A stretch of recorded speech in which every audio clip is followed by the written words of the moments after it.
Welcome to the Butterfly Effect. I'm Chris Horner. This is stage 7 of the 24 Tour de France, brought to you by Ketone Aid. If you're looking to save 15% on your next order of Ketone Aid, make sure you use the code BUTTERFLY. Now let's get into today's stage 7 of the Tour de France, because at 25.3 kilometers, it's the individual time trial, the race of truth. At just about 15.5 miles length, we're going to have a little bit of some action on today's stage because we got 4 legendary riders all high up on the general classification, with Tadej Pogačar wearing the race leader's jersey. But Remco Evenepoel's hot on his heels just at about 45 seconds, and then behind him at 50 seconds, Jonas Vingegaard's there. Primoz Roglic has been a little bit off on the mountain stages. He's been gapped a little bit on stage 2 and a little bit on stage 4. But can the second Slovenian, can he do damage control here on the individual time trial or possibly win the stage? Well, you got to tune in. When the cameras come on, we're going to see it's Mark Cavendish from Astana that's first to leave the ramp. He uses Ketone Aid because they sponsor the Astana team. As we see Mark Cavendish leaving the ramp, first guy taking off here on stage 7. Well, he's not even caught because it's all sprinters behind him. So Mark Cavendish is first to come across the line. Now, when we start looking at what's on the hot seat here, the next guy coming up that's going to start looking like an individual time trial guy that can come through and possibly do some good time, we're going to see Stefan Bissinger from EF Education get himself in the hot seat. Then we're going to go back to the French rider Kevin Vauquelin. Kevin Vauquelin rides for Arkea Samsic, and as he's blazing through the course, you can tell he's going pretty fast as he's cutting up the course, going up the climb, setting the fastest times, dropping down the descent through the woods, coming into the towns, lefts, rights, chicanes all over the place. Then he comes in the last 1K, and as he crosses the line, Kevin Vauquelin will put himself in the hot seat. Now, while Kevin Vauquelin was out on the course, my man Victor Campenaerts had left the ramp, and just behind him, Stefan Kuhn. Both riders are time trial specialists, just like Bissinger, but Bissinger got popped out of the hot seat, and it's Kevin Vauquelin. Well, what's happening with my man Victor Campenaerts? As he's blazing the course, he's setting the fastest times, and as he comes up to the final and crosses the line here, he's going to take the hot seat from Kevin Vauquelin by just under a second. Kevin Vauquelin looks a little bit upset, but I'm sitting on Chesterfield thinking, go Victor Campenaerts. My man's in the hot seat. Now, while he's in the hot seat, let's go back and look what's happening to Stefan Kuhn, because as he was coming up to Jonas Abrahamsen, who's wearing the KOM jersey, Stefan Kuhn's flying, and then he has some chain problem. You see the Swiss rider from riding for FDJ, he's reaching down on the front there trying to get his chain back up onto the chain ring. That's not working. Then he's got to reach behind the bottom bracket between the back wheel and the crankset there with the chain rings. He's got 2 chain rings on. That's why there's a front derailleur. And you see him pull it back up. Now, normally you don't ever go from the back. First off, your hand's close to the back wheel, so it might just suck your hand straight in there. Second, you have the derailleur in the way, so even if you get the chain up, you got to get the chain up, and then you got to reach around and grab it in front of the derailleur so you can pull it up and over and onto the chain ring. Well, we'll see the gears back there changing down. We'll see him changing back up, so Stefan Kuhn end up getting his gears back going, but he's going to lose a ton of time, goes full gas, but he's down 18 seconds when he crosses the line. That puts him in 3rd place. That means my man Victor Campenaerts still in the lead. We got Kevin Vauquelin hitting 2nd and Stefan Kuhn there in 3rd. Well, what's happening now? Well, it's time for the real power guys out there, because it's Wout van Aert leaving the ramp. If you went to bed last night, you're picking the 4 guys I already talked about: Jonas Vingegaard, Primoz Roglic, Tadej Pogačar, and Remco Evenepoel to win today's race. Garrett, who'd you pick to win? I picked Remco. He picked Remco, I picked Tadej Pogačar to win, but we both argued back and forth that it'd only be about 10 seconds between the two. So those are our list up here on the Butterfly Effect. But Wout van Aert, he believes he can win today's race too, so he's going full gas. Losing about 6 seconds at the first time check. Then he's losing about 46 seconds at the second time check. It's a catastrophic nightmare stage 7 here for Wout van Aert as the big guy comes in and crosses the line, just under a minute down from my man Victor Campenaerts in the hot seat. You're like, how many more times are you going to say it? Okay, I won't say it anymore. If you hear me say camp, you know it's my man Victor Campenaerts. That's my last time. Promise. Wout van Aert, miserable day. Let's get back into some of the favorites now as we start discussing the top 4 favorites when they're leaving the ramp. Well, first to go off, of course, is going to be Primoz Roglic. Roglic leaves the ramp, and the Slovenian's going fast, and he's setting the fastest time check here, about 10 seconds up on camp. Now we start looking behind. Jonas Vingegaard's leaving the ramp. He's flying. He's doing solid times. He left going full gas on the ramp and in the TT position. He's looking marvelous. and he's up on time on Primož Roglič by a few seconds. Now, we look at Remco Evenepoel when he leaves the ramp. As we see the Belgian kid, he takes off from the ramp, full sprinting. I mean, like crazy long sprint. Then drops in the TT bars. He's coming up to the first left turn. As he comes in the left turn, he doesn't look really comfortable through the turn. And I'm wondering, sitting on the Chesterfield, did the Belgian kid just give up all that energy there, sprinting all the way into this corner? When I dissect it a little bit, to me it looks like he's not setting into his right leg deep pedal there. He's not getting the pedal all the way set soon enough to come into the turn. You see a little bit of a little jiggle in as he's kind of going a little bit to the left and then a little bit up, but he makes a turn and he's still going fast. Makes the following right turn, and now we see him in his beautiful TT position with his helmet tucked all the way down to his forearms there. As we know, the Belgian kid is the current Road World Time Trial champion, so he's flying on the pedals. Now, the last rider to leave in the splendid yellow jersey, that's Tadej Pogačar. The second Slovenian here, or maybe the first, depending on how you want to say it. Tadej Pogačar leaves the ramp. He's going full gas. Now he comes into this first turn brilliant. He goes in there. The right leg drops all the way down to the lower stroke there, the very bottom of the pedal stroke, and then he makes the left turn here brilliantly, makes the right turn brilliantly, and now he's going full gas, and he's setting some marvelous times. When you're watching it from the Chesterfield and you're watching it live, every time they show Primož Roglič, he's got green lights. They show Remco Evenepoel, he's got green lights, green time lights back there. Jonas Vingegaard's got green times back there, and Tadej Pogačar's got green too. So all four of these guys are having a good day. If I take you up to some of the other riders like Carlos Rodriguez, his day's not looking so good. He's about 30-35 seconds down on the times.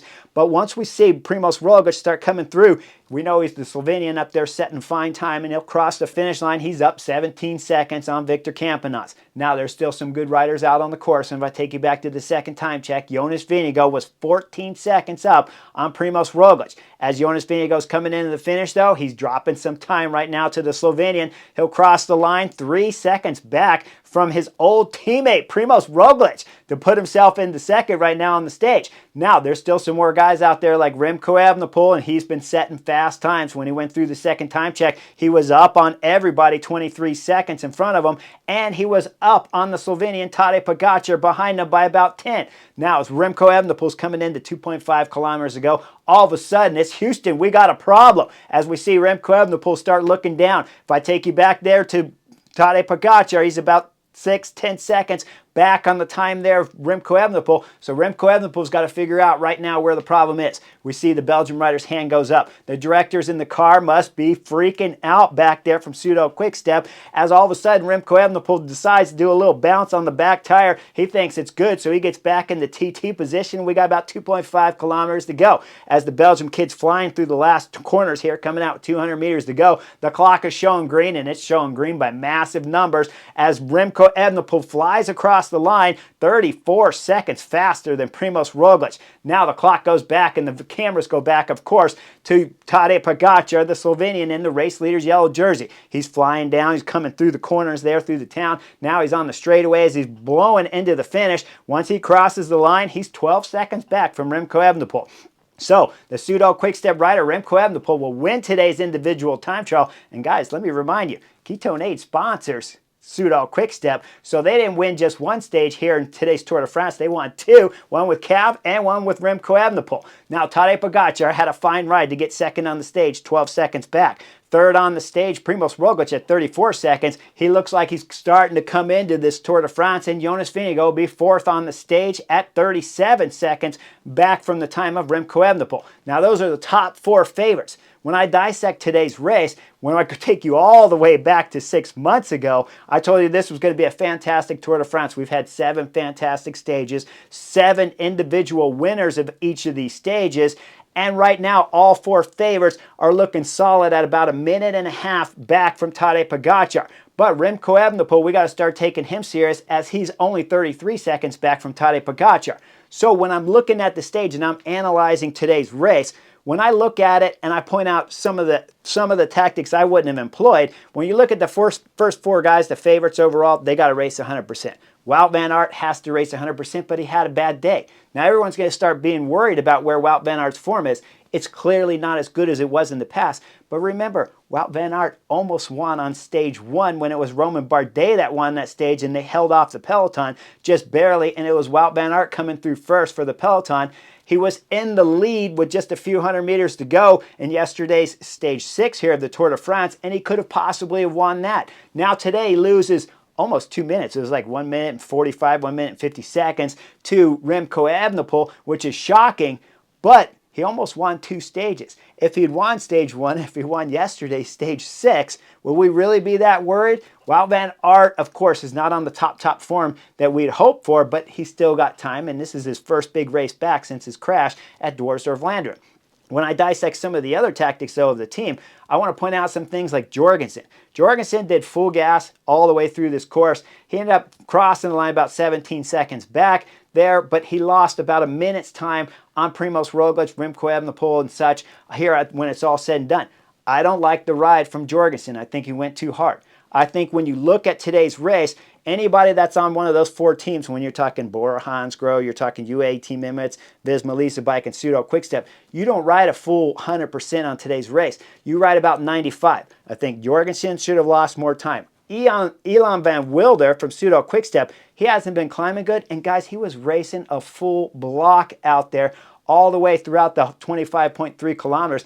I didn't like that. When I take you into Ben Healy's ride, Ben Healy from EF Education, well, he doesn't have a GC, guys. So you're like, why am I picking on Chris? Why are you picking on Ben Healy? Well, because he was leading through the first time check and the second time check, and then he went full gas all the way in the finish. It'll get him a top 10 on the stage, but it won't rest his legs. When we go into tomorrow's stage, that's a perfect stage that Ben Healy can win. He was already 8 minutes down on the general classification before the race started. He's going to lose 45 to a minute and 20 on the favorites, the 4 favorites, and possibly Wout van Aert before the stage began. So I don't understand why you'd ride a full 100% block if you're not going to at least go top 5. You take a rider even like my man, Victor Campenaerts. You're like, Chris, you promised you wouldn't say it again. I have to. He's my man. Now, Victor Campenaerts, he's a time trial specialist. So he's made for these kind of stages. But even Victor Campenaerts has a good shot at winning a stage like tomorrow or later in the Tour de France. And the chances he'll beat the 4 favorites here, I got to question his motives too. But he did get a lot of exposure for Lotto Destiny sitting up in the hot seat all day long here on stage 7 of the Tour de France. Other riders, when we start looking at Almeida had a solid ride in today's individual time trial, losing just under a minute to Remco Evenepoel, and that's going to bump him high up on the general classification. Ayuso was a little bit more off here, but he's high on the general classification here in the top 10 still, so there's a bit of a threat. If you're going to be within a time that you can be a threat, and you're Ayuso and you're Almeida and you can stay on time, you look at Adam Yates, who lost just under 2 minutes to Remco Evenepoel's time, that probably means he rode about 95%. That's a fine ride. He lost some time on the mountain stages when there was a little bit of chemistry problem on UAE Team Emirates for stage 4. So now he could afford to give up another minute and be comfortable here and still be somewhat of a threat on the general classification, but get a little bit of rest on stage 7. Not like Elan van Wilder. Elan van Wilder, man, he's going to pay for the amount of effort he put into his legs right now. And Remco Evenepoel, realistically, Remco Evenepoel could be wearing the race leader's yellow jersey at some point in time at this Tour de France. Remember what I've told you in past videos. One guy can have a bad day. That's always possible. When you're talking about 3, 4 guys having a bad day, that's not going to happen. But Remco Evenepoel's sitting second. So if Tadej Pogačar has a bad day, all of a sudden Pseudo Quicksteps, Remco Evenepoel's in the race leader's yellow jersey. And Almeida looked pretty solid on stage 4. He was in that group of 8 going up over the top there of the Glibier, so he's riding solid. So you want him to do a good time trial.